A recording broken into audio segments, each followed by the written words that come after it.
Hoje nós vamos entrevistar uma pessoa que eu adoro, uma colega minha, professora da Santa Casa de São Paulo, a doutora Vana Melhado. Se eu for fazer o currículo extenso dela aqui, eu vou perder um tempo danado da entrevista.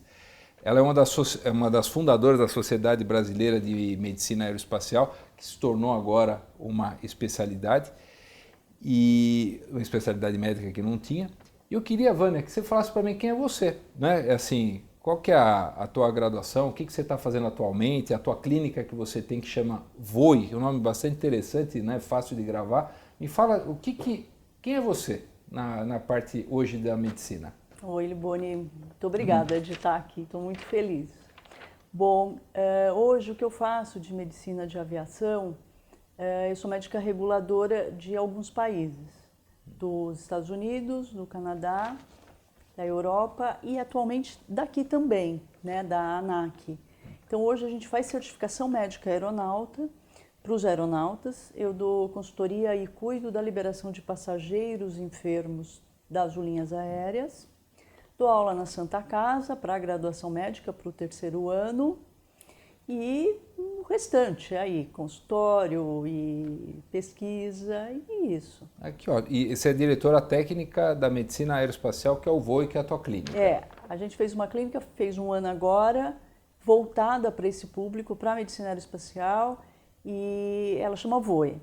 É para pilotos, aeromoças, ou é só para passageiros que vão, é para pessoas comuns também? A gente faz certificação médica e na certificação médica tem todas as especialidades necessárias. Então tem otorrino, que é um maior problema de aeronauta, é vias respiratórias, otorrino, cardio, oftalmo, psiquiatra, psicólogo, então tudo isso para a certificação.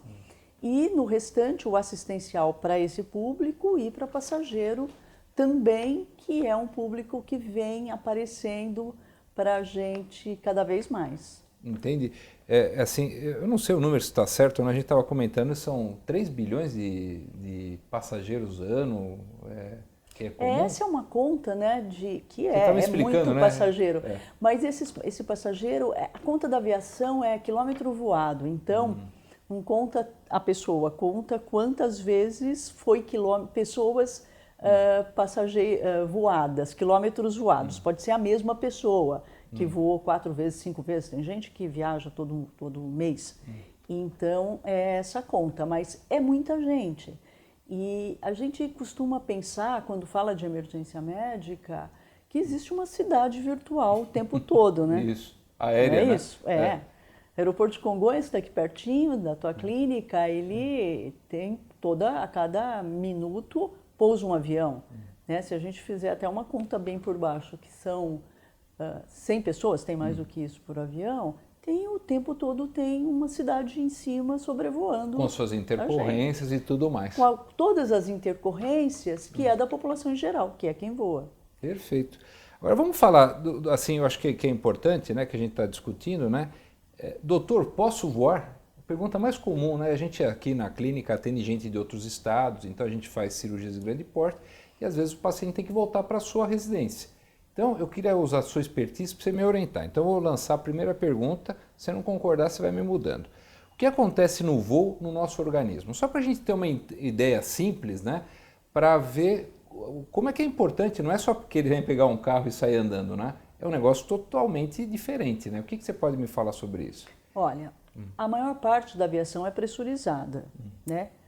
A aviação pressurizada ela é em torno de 8.000 pés, então 3.000 metros. Não faz diferença para o organismo, para a adaptação, faz diferença para o conforto, mas não faz para o organismo de adaptação se você voar numa aeronave pressurizada a 10.000 pés ou se você for em Campo de Marte e alugar um avião que vai voar não pressurizado a 10.000 pés. A adaptação é a mesma adaptação. A diferença, o conforto. E quando está voando, o conforto conta. Claro que conta. Né? Se você vai numa poltrona com a perna esticada, é um conforto. Se você vai lá apertadinho, é outro conforto. Uma lata de sardinha. Exatamente. Isso. Voadora. Então, a percepção do passageiro do conforto é muito grande. Mas para a adaptação do organismo, Praticamente, para quem é saudável, é muito pouco. Para o passageiro que vai sentado. E também para a tripulação. Estou falando com você que é um cirurgião renomado e que tem pacientes. Tem pacientes que são passageiros, mas tem pacientes que são aeronautas. Quando se pensa de uma forma diferente. Então, o que acontece no organismo? Para quem não está fazendo exercício dentro do avião, por exemplo. A comissária está. Ela está andando. Às vezes ela está andando numa subidinha, porque o avião vai com o bico para frente, ela está numa subidinha. Para o passageiro sentado, ele tem um aumento imperceptível da frequência respiratória e frequência cardíaca, a saturação da oxihemoglobina no oxímetro vai cair 4%. Então, a grosso modo, você olha e fala, bom, você está saturando 97, diminui 4 e é isso que vai saturar. Diminui 4 e isso que vai saturar. Para o indivíduo saudável, aumenta a frequência cardíaca, aumenta a frequência respiratória. Tranquilo. Quase tranquilo. A outra adaptação, dilatação dos gases. Por quê? Porque a 10 mil pés, a pressão de mercúrio, 1 milímetro de mercúrio, está 560, não está 760, igual ao nível do mar. Então, a 560, os gases dilatam. E onde dilata? Em todo lugar que tem gás. Então, muito frequente ter dor de ouvido, por exemplo. Quando você pergunta, quem já teve dor de ouvido? Não vou. Você já teve? Não tive. Que bom. Mas é muito frequente ter dor de ouvido. Por quê? Porque você tem dilatação dos gases seios da face, esse avião sobe. Se o indivíduo tem rinite e tem ou voou gripado, e rinite é uma coisa muito chata, né? Quem tem rinite vasomotora embarcou bem e ficou ruim porque estava mais gelado, mais isso, seco, com um ventinho na cabeça e fica. E pronto. É o suficiente para não se conseguir equalizar. Por quê? Porque aquela bolinha de ar ficou 3 vezes o tamanho. E a hora que diminui, esse avião vai pousar, essa bolinha de ar tem que diminuir, ela tem que sair por algum lugar. Com todo o edema de ósteo, o delta de pressão fica alto, então dói membrana timpânica. Então essa conta vai para aparelho digestivo. Então o intestino tem gás. Então é interessante comer pizza antes de voar? É claro que não. Interessante tomar bebida com gasosa, gás? Isso. Não, vai piorar o teu desconforto. Então, mas servem refrigerantes com gás, né? Serve. Que é um erro, né? E bebida alcoólica, que vai baixar a saturação, eu vou ficar mais confuso, né? Tem gente que entra em distúrbio de comportamento, sai algemado e, na verdade, é problema de baixa oxigenação, né? Não exatamente. Você sabe que nós fizemos um trabalho com os alunos da Liga da Santa Casa. A gente monitorou pacientes São Paulo, Nova York, Nova York, São Paulo. Então pedimos um termo de consentimento na espera ali de Guarulhos e eu vou ir junto. Tudo bem. Para ver o álcool e o oxigênio, porque a hipóxia, né, a hipóxia da altitude chama hipóxia hipóxica e do álcool histotóxica. Então assim, no simulador de voo, dizia que, olha, as hipóxias não se somam. E elas não se somam. Então, olhamos esses passageiros e fizemos saturação com o oxímetro. E depois do jantar, fui lá medir de novo dos passageiros e pedi para os comissários me ajudarem. Me fala quem bebeu e quem não bebeu. E assim foi. E eu usei os comissários também para fazer isso. Medindo a saturação, eu tive tanta sorte no voo, que teve um coma alcoólico.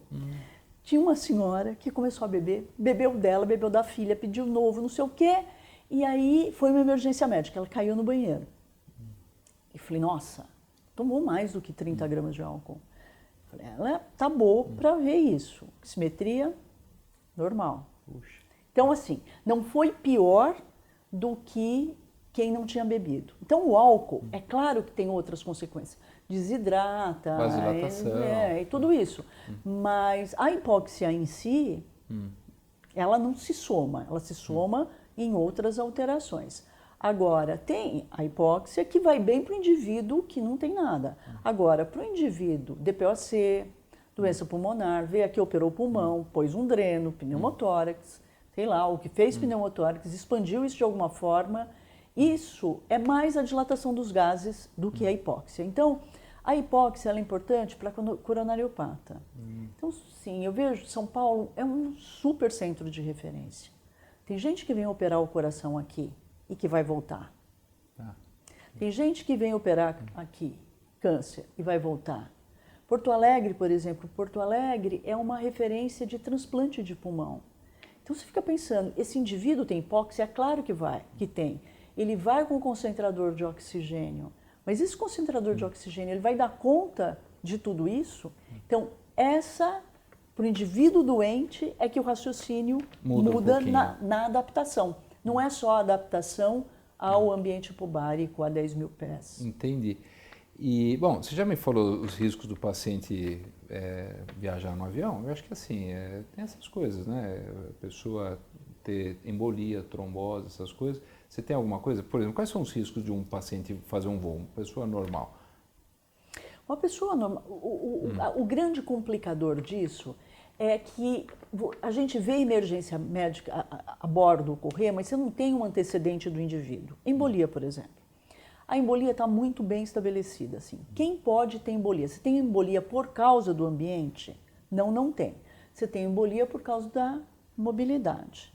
Ah, mas eu vou orientar para todo mundo sair andando? Eu não posso. O médico não pode. E o médico não deve ter esse tipo de orientação. Você vai fazer voo longo, você vê principalmente o idoso andando de um lado para o outro.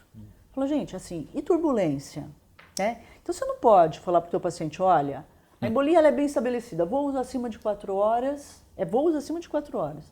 Então, um voo de 12 horas, você fala para o seu paciente, olha, então depois da hora 4, ao invés de dormir, você vai lá e anda. Então, você não pode garantir que ele vai andar, porque tem turbulência. E ele pode cair, e ele cai. Então, o médico mandou andar e ele sai andando. Mas assim, é hora de ficar sentado com cinto. E você acha que uma meia elástica resolve isso daí, não? É assim, olha, a parte de embolia tem um trabalho enorme. Então, quem tem risco para embolia?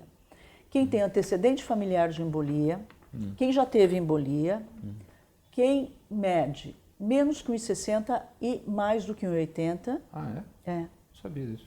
É. E o obeso, claro. Então, esse indivíduo de risco é um indivíduo que deve ser medicado. Meia elástica vai sempre muito bem em voo acima de 4 horas. Vai muito bem por conforto, né? Sem edema, etc.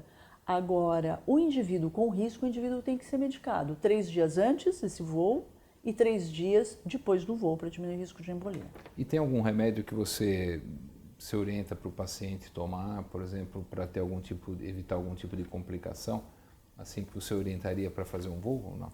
Um pós-operatório, por exemplo, que seria mais o foco da gente? Esse indivíduo, um pós-operatório que possa ser anticoagulado, esse indivíduo tem que ser medicado. Mesmo que seja uma cirurgia, assim, por prevenção, você faria uma anticoagulação para ele? Em voo acima de 4 horas? É isso. Quando você fala isso, seria ácido acetil salicílico ou anticoagulantes mesmo? Anticoagulante mesmo. Anticoagulante mesmo não. No estudo que foi feito, que chamou Projeto Wright, com mais de 50 mil passageiros, foi usado liquemine. Então, o que é complicado é é diretriz, foi usada essa medicação, então é a medicação que é indicada. Porque a gente usa anticoagulante oral, a gente corre o risco de ter algum sangramento por causa da cirurgia. Sim. Então, talvez essas medicações que a gente aplique subcutânea, seja elas ou várias que tem no mercado, eu acho que seria mais seguro do que, por exemplo, usar um anticoagulante. Sim, eu concordo. Então, por exemplo, se eu tenho um paciente que eu operei e ele vai voltar, então seria melhor fazer o uso de um anticoagulante subcutâneo para ele, só antes do voo?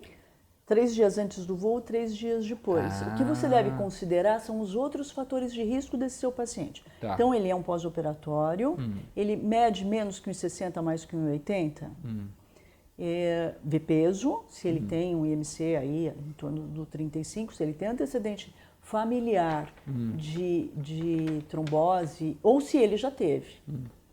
Então, é somatória de fator de risco. Tá. Agora, em voo até 4 horas, não tem o menor sentido, porque mostrou que voo menos de 4 horas, por causa da imobilidade, é muito baixo risco. E por que eu estou falando isso? Porque a mobilidade você não consegue garantir. Você nunca vai conseguir garantir uma mobilidade. Hoje, por exemplo, começou a chover. O paciente vai ter alta. Ele tem um voo noturno para o Nordeste. É menos que 4 horas. Do jeito que está chovendo daqui até lá, você não vai conseguir levantar, ele necessariamente vai ficar sentado. Então, aí é prudente fazer isso. Tá. E assim, quando é que o médico orienta, por exemplo, você tem uma cirurgia, você acha que ele precisa de um acompanhamento? Então, eu vou orientar que ele vá com um enfermeiro ou que ele vá com um médico no voo. Como é que a gente faz isso? Você tem alguma orientação para isso? Riboni, eu acho essa pergunta essencial para a gente entender. O ambiente da aviação comercial, se a gente fosse colocar isso em emergência, ela seria o BLS. Então, é um ambiente básico. Tá. Médico, enfermeiro é treinado em ambiente avançado. Então, esse ambiente básico, que é comercial, é para indivíduo são. Ou com o indivíduo com risco calculado. Se o indivíduo precisa de uma intervenção médica, ele não é aviação comercial, ele é aeromédico. Então, o médico tem que saber qual o tipo de voo que ele vai fazer. E ele pode solicitar isso para a seguradora. E tem seguradoras que vão fazer cobertura. A maior parte das seguradoras fazem cobertura, até em repatriação. Puxa, é verdade, né? Você está viajando, você tem uma intercorrência fora do país, ela faz isso mesmo, né? Com cartão de crédito, ou o que seja. Faz. Né? Você precisa ser repatriado. Você pode ser repatriado na comercial. Poucas empresas hoje permitem maca a bordo. Algumas permitem. Tem as alemãs permitem, algumas americanas. No Brasil, só uma permite maca a bordo. Então, o indivíduo não consegue, ou ele não consegue sustentar tronco, ou ele tem uma imobilidade na perna, tem com a perna esticada, é maca. Então, algumas empresas, e aí a empresa aérea, o médico da empresa aérea avalia o seu relatório. Existe um padrão de relatório que é orientado pela IATA, que é a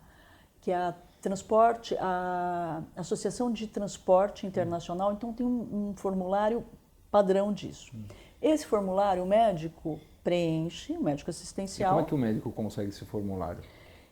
O passageiro tem que pedir. Então, o passageiro tem uma necessidade a bordo. Então, a gente orienta o passageiro a procurar a companhia aérea fornece esse documento, nós preenchemos, ele manda para o médico da companhia aérea e o médico vai decidir se vai ser comercial ou se vai ser um voo especial. O médico vai decidir se dá para ser comercial ou não. Que é o médico que você treinou, que são os seus alunos. Esse médico diz pode ou não. Por exemplo, isso é extremamente comum com a ortopedia. Cirurgia de fêmur. Isso é super comum. Por que é comum? Porque tem centros de referência. O indivíduo, olha esse país, assim, né? O indivíduo vem para o centro. Então, mora, por exemplo, na região norte. Fratura, cirúrgico. Muito bem. Ele vai. Quando ele foi com cadeira de rodas e foi sentado. Eu acho que o papel do cirurgião de fazer isso é essencial, porque o indivíduo vem para você, ele comprou a ida e a volta. Ele está com a volta, só que ele vai operar. Ele é o outro a hora que vai voltar. Ele compra ida e volta. E aí ele vai voltar. A hora que ele vai voltar, ele precisa esticar a perna. Vai esticar a perna onde? No corredor. Como no corredor? No corredor não é para esticar a perna. Então, muitos dos aviões, a configuração de avião pode mudar, principalmente para esses lugares menores. Por exemplo, tem o ATR, que é super apertado, não cabe. Então, não tem jeito de voltar.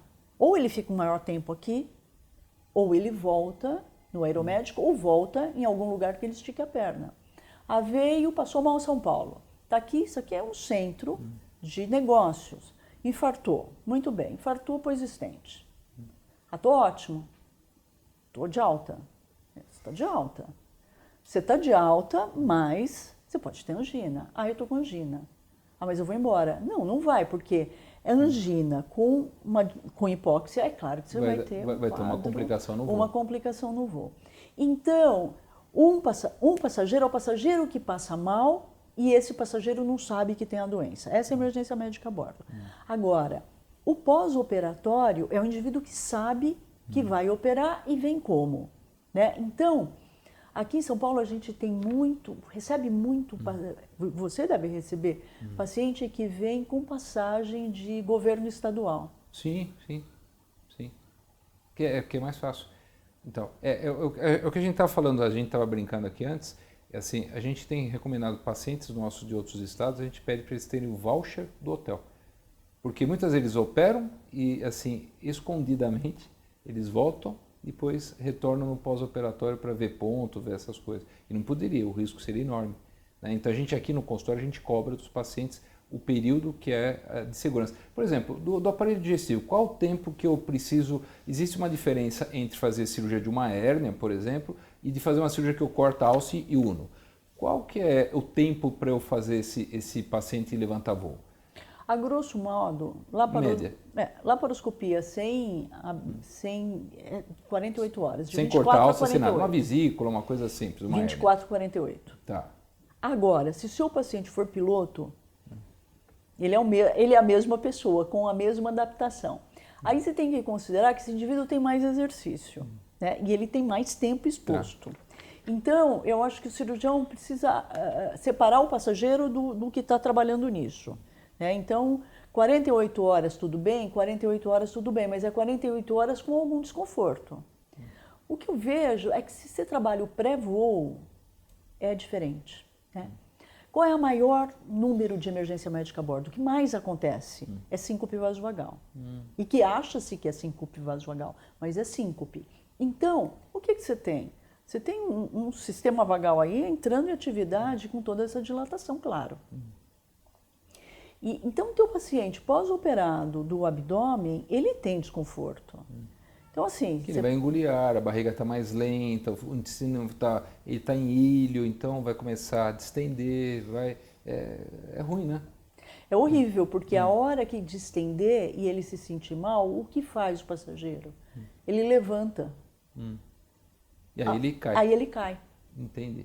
Então, 48 horas seria o período bom. E se eu fizer aquelas anastomoses, aquelas coisas, puxa daqui, estica de lá, gruda aqui, aí tem que ficar mais tempo. Aí, 7 dias é um período razoável. 7 dias. Então, vamos colocar numa média 10, 2 a 3 dias para uma cirurgia sem anastomose e 10 dias para uma cirurgia maior. Pô, que bacana. Tá. Tá lá no voo. Não tem nenhum médico lá. Quem que vai me atender? A tripulação ela é treinada para fazer isso? Então, o ambiente é ambiente básico. Tá. A tripulação é treinada para isso, eles são treinados todos os anos com emergência médica a bordo. E para isso tem um kit médico. O ano passado, na Câmara Técnica do CFM, a gente trabalhou para padronizar o kit médico, porque quem diz o que tem que ter e o que não tem que ter é a ANAC. E não é a parte médica da ANAC quem diz, isso entra num setor de segurança. O que a gente fez? Lá no CFM, pegamos a regulação e só dividimos por aparelhos, para ficar mais fácil para achar. Então, tal cor é do respiratório, tal cor é do... Então, o que tem é para o básico. Tem o paciente tem um desfibrilador, tem essas coisas? Olha, desfibrilador, Boninha, por mais que a gente lute que deveria ser obrigatório, ele é recomendado. Mas não tem. Deveria ter, né? Só uma empresa tem em voo nacional. Porque nós aqui. que voamos, é uma desgraça. Vira e mexe, eu tô lá, sentado, tem um médico a bordo, falei, ferrou. Acabou a minha viagem. Acabou mesmo. Porque é um aí plantão. É um plantão. Agora, a pergunta, e aí vão te dar uma canetinha, um esparadrapo e uma gase para você fazer uma emergência. É complicado isso, né? Muito complicado. Aí a gente vai brincar de MacGyver. Agora, o médico pode pedir para pousar o avião? Já aconteceu alguns, até colegas nossos, né, na época da faculdade, eu me lembro que um deles estava em voo e falou, eu quero que pouse o avião, que a paciente não estava bem, foi uma emergência mesmo. Ele tem essa autoridade de pedir para pousar o avião? Não, o médico é um técnico, é um consultor. A responsabilidade do voo é do piloto em comando. Por que é do piloto em comando? Porque ele vai pousar onde, né? E vai envolver outras vidas, né? Vai pousar onde? Por exemplo, você vê isso no Oriente e na Ásia. Tem localização que não pode pousar, tem risco, é mesmo? Minha última emergência médica daqui, num voo, a gente estava sobrevoando a Venezuela. E eu fui na cabine falar para o comandante o que estava acontecendo. De verdade, eu achava que era um abdômen agudo. Eu sentia tanta dor, tanta dor. E fui medicando, falei, nossa, estou achando que isso é um abdômen agudo. Falei, melhor avisar o piloto. Falei, olha, tá assim assado. Ele, doutor, nós estamos em cima da Venezuela. Aqui não dá para pousar. Então, ele melhorou. No fim, era uma cólica nefrética. Mas essa decisão é do piloto. Então, hoje, a maior parte dos voos internacionais tem um auxílio remoto. Tá. Então, tem alguém remoto, por exemplo, você está na tua especialidade, mas às vezes tem coisas extremamente complicadas que se o indivíduo não fala a língua, que é difícil para fazer o diagnóstico. Já é difícil fazer o diagnóstico numa emergência, é muito desconfortável para todo mundo. Para quem passa mal, para o médico é um horror e para o pessoal treinado também é um horror. Mas ali o treinado é comissário e é comissário. Eles são os treinados. Eles sabem abrir o kit, eles sabem o que tem o kit. Eles sabem te falar o que tem e para que serve. Então, eles vão como um auxiliar de enfermagem nessa situação. Agora, a decisão é do piloto em comando, se pousa ou se não pousa. Tem várias discussões, N discussões. Por exemplo, se tem morte a bordo. Quem é responsável? É o médico que está lá ou o piloto? Se tem morte a bordo, não. Quem é responsável se alguém morrer a bordo? Você Isso. vai assinar o atestado de óbito? Não, não vai. Ele vai para um IML. Ele vai para um IML. Agora, pousa se tem óbito? Não. Vai embora. Bom, também não vai fazer diferença, né? Mas é uma situação desconfortável, que tem que pôr em algum lugar. Qual é esse lugar? O lugar Essa onde que ele era a estava. próxima pergunta. Ele vai sentado no banco? Ele vai onde ele estava. Que legal. Alguém sabia disso?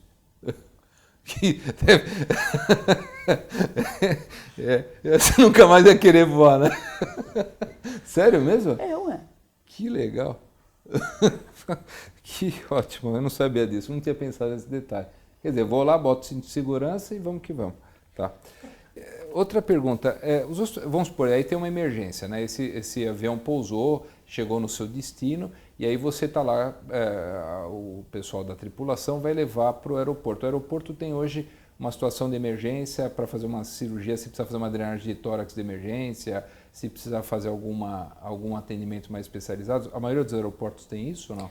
Olha, eles devem ter. Né? Isso é bom, devem é uma coisa preocupante, né? Tem uma regulação de que todo aeroporto tem que funcionar como se fosse um PA. Tá. É assim que deve ter. Não tem. Tá. Tem muito aeroporto que não tem. Então, isso é complexo, precisa de fiscalização. Mas sim, aqui tem. Aqui em São Paulo tem. Né? Tá. Então, se vai para a pista e se leva, tem os hospitais sentinelas, que são os hospitais geralmente em torno do avião, mas você sabe que Guarulhos, para as pandemias, porque pandemia sempre vai ter, a gente só não sabe quando, né? Que ela tem. O hospital referência da pandemia é o Emílio Ribas. Você vê que é longe para Guarulhos. Não é aquele perto ali que era até a Santa Casa era de Guarulhos ali? O HGG é, isso, que é para geral de Guarulhos. emergências, traumas e tal. Isso, o municipal também, Tá. mas doença infecto-contagiosa, que você precisa de todo aquele aparato. Lembra da época do ebola e aí vai? Então, é o Emílio Ribas, assim. Então, é complexa a situação de aeroporto e hospital. É alguma coisa que precisa melhorar muito ainda. Só para ter números, então, olha como é importante o médico saber disso que você está falando. Então, quer dizer, se eu tenho um paciente que eu acho que exija mais situações, eu tenho que pedir essa carta, eu tenho que recomendar se ele vai fazer um voo comercial ou um voo fretado, especial para isso. Agora, para ter números, só para a gente ter uma ideia, quantas pessoas assim morrem assim por voo ou quantas intercorrências se tem num voo só para a gente ter uma ideia? Morte é rara. Ótimo. Então, morte a cada 10 mil passageiros voados. É quilômetros voados. É uma conta que é uma conta de matemático para fazer. 10 mil. Agora, emergência médica a bordo não é uma emergência médica. Por definição, é tudo que precisa de uma medicação ou o passageiro chamou a comissária. Tá. Então, esse número é alto, é em torno de 3, 4 por dia no país. É bastante. É bastante. Agora, o formulário médico, é muito interessante que o médico assistencial preencha. Eu vejo ainda que tem algumas pessoas, e essa pergunta vem, eu vou preencher o MEDIF, eu sou o responsável, se ele passar mal a bordo, sou eu o responsável? Não, não é. Você está preenchendo esse formulário, assim, quando o médico deve preencher esse formulário para o seu paciente? Quando ele precisa de alguma coisa a bordo. Então, você operou um paciente que é alérgico a amendoim. Você tem que preencher MEDIF. Claro. Nossa, tem alergia a amendoim? Então, você tem que fazer como? Se é alguma empresa aérea que oferece amendoim todo voo, então naquela não pode ir. Ou não vai e não oferece amendoim. E isso acontece. E você sabe, só para lembrar, eles ofertam esse amendoinzinho, essa água deliciosa, na verdade que é para desentupir o ouvido e fazer o tubo digestivo funcionar, não é isso? Eu acho que é marketing mesmo. É marketing mesmo? Amendoinzinho mesmo? Opa. Que marketing ruim, né? Pois é. Então tá bom. Agora, para a gente finalizar, que eu acho que foi uma coisa bem interessante, como as pessoas... você viu que nós somos centro de referência, que nem Houston, né? A gente vai para lá, várias vezes eu fui para lá e tem assim, é uma cidade que os hotéis são adaptados para os pacientes, os táxis são adaptados porque são bairros inteiros, né? Um hospital na frente do outro, né? E os voos também. A gente viu muito isso de helicóptero, de coisa comercial, e a gente tem que fazer. São Paulo está virando um grande centro, até mundial, né? Que a gente fala de turismo médico, né? E a gente não sabe dessas coisas. Olha como é importante você estar falando para a gente. E aí a última pergunta, né? Até o Marcão estava aqui, o André, que eles falaram que eles querem mandar a sogra deles para Marte, né? Então, como é que fica esses voos espaciais futuros? Como é que vai ficar a medicina no futuro? Como é que vai ficar isso daí? Olha, Liboni, quando falam o futuro da viagem espacial, eu fico pensando, será que é o futuro? Eu acho que, não sei, eu vou compartilhar aqui com você. Eu sei que isso vai um monte de gente ouvir, mas é o que eu estou pensando mesmo. Eu penso às vezes que está tão atrasado, porque esse ano fez 50 anos que o homem pisou na Lua. Faz 50 anos que tudo isso aconteceu. E por que nada decolou até agora? Então, o que vem? A viagem espacial, que já saiu, vários tickets vendidos, mais de 1.000 pessoas já compraram o ticket. Qual é o critério desse espaço comercial, dessa viagem espacial? É a estratosfera. Estratosfera está ali, 100 quilômetros para cima. Agora mudou, agora o espaço mudou de lugar. Agora ele ficou um pouquinho mais para baixo, mas é isso. É comprar o ticket. Tem dinheiro, compra o ticket. E depois disso? Depois disso tem um treinamento. Então, quem vai? A população em geral. Tem critério de idade? Não, não tem. Uma pesquisa enorme que fizeram foi para quem tem lombociatalgia, igual a mim. E aí esses vão piorar com tanta aceleração, reentrada, pressão no peito. Então, esse critério é dessa viagem espacial que um monte de gente comprou o ticket, que custa uma média de $150 mil e que vai durar 1 hora.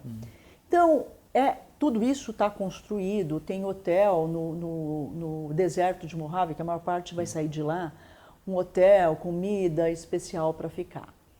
Então, muito bem. E a estratosfera, isso é presente. Né? Aliás, tem uma fila. Você comprar o ticket hoje, você vai ter que esperar pelo menos uns 1.000 ir na tua frente, você não vai conseguir ir. Que eu fico pensando, ainda bem, né? Porque ainda tem que testar todo o aparelho. Agora, viagem, não a viagem à estação espacial, também não. Você vai à ISS, o governo americano, quando suspendeu a ida, ele manteve a ISS e pediu que alguém fizesse o táxi. Foi isso, né? Sim. Agora, viagem para Marte, para tudo isso, tem o problema da sobrevivência. Então, tudo para o espaço custa muito. Não pode se levar muita coisa, porque tudo custa. Então, para ir para esse tipo de viagem, você tem que plantar, vai ter que comer, vai ter que achar água. Então, esse é um grande desafio de tudo isso para essas viagens interplanetárias. Agora, para a estratosfera, não. Não, é coisa mais simples. A curto prazo vai ser para a estratosfera vai ser a curto prazo, né? Para viagens mais longas vai ser um pouco mais demorado. Então, eu acho que assim, uma coisa importante, que é um trabalho que a doutora Vânia vem desenvolvendo, isso aqui, ó, doutor, posso viajar de avião? E orientações gerais para médicos a bordo. Eu acho que todo médico cirurgião deveria obrigatoriamente ler essas 2 apostilas. E aí, doutora Vânia, onde é que eles conseguem essas 2 apostilas para orientar seus pacientes para eles não terem complicação no voo? Onde é que você orienta para eles retirarem esses encartes aqui? Ambas estão no site do Conselho Federal de Medicina. A Doutor Posso Voar está no Conselho Federal de Medicina e também na Faculdade de Ciências Médicas da Santa Casa, porque foi feita pelos alunos da Liga de Medicina Aeroespacial. Mas ambas estão no Conselho Federal de Medicina. Maravilha. Olha, eu estava olhando aqui, tudo que a gente conversou, tem todas as orientações fantásticas. Obrigado. Olha, parabéns aí mais uma vez aí pelo teu trabalho. Eu vou dar uma lida nisso aqui, vou aprender mais um pouquinho. Obrigado, viu? Mas olha, eu queria agradecer a doutora Vânia, ela é uma das percussoras disso aqui no Brasil, né?